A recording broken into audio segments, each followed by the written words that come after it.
નમસ્કાર મિત્રો, જોઈ શકો છો આ પેલો કહેવાય શું કહેવાય પેલા લાઈન આવે રે એટલે ગોડાયરું અત્યારે આ જીસીબી તુહિરિયા ગોડાયો આમ તો આ કેલા લઈ ગોડવાનું થશે અને આ મોટરે કાઢવાનું થશે. જુઓ આ મોટરે કટાશે, આ ચોફલો કટાશે, આ લેબડો કટાશે, આ વાળ કટાશે, આ પાઇપો કટાશે,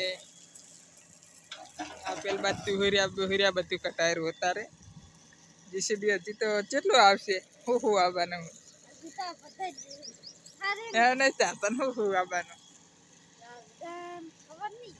ખબર નહીં. ગાડી આવશે, આઈસર આવશે, ટેમ્પો આવશે, પછી જીપ આવશે, ઇકો ગાડી આવશે, પોલીસ આવશે. એ બધું આવવાનું હે. લાઈન ગોડવાની ને એટલે કેના લઈ ગોડાશે. મેં કીધું વિડીયો બનાવેલો. અત્યારે જીસીબી પ્યાલથી આવી જુઓ ખાડા કરવા લાગે. મને તો એવું લાગે કેના લતી ઉડાડી મળશે. वीडियो सारो लागे तो सब्सक्राइबर कर देना. रोज वीडियो आएंगे 1 लाख सब्सक्राइबर चाहिए. जीसीबी ना आवશે હમણાંથી. હમણાં મારા નહીં મળે, જીસીબી ના જ મળીશ.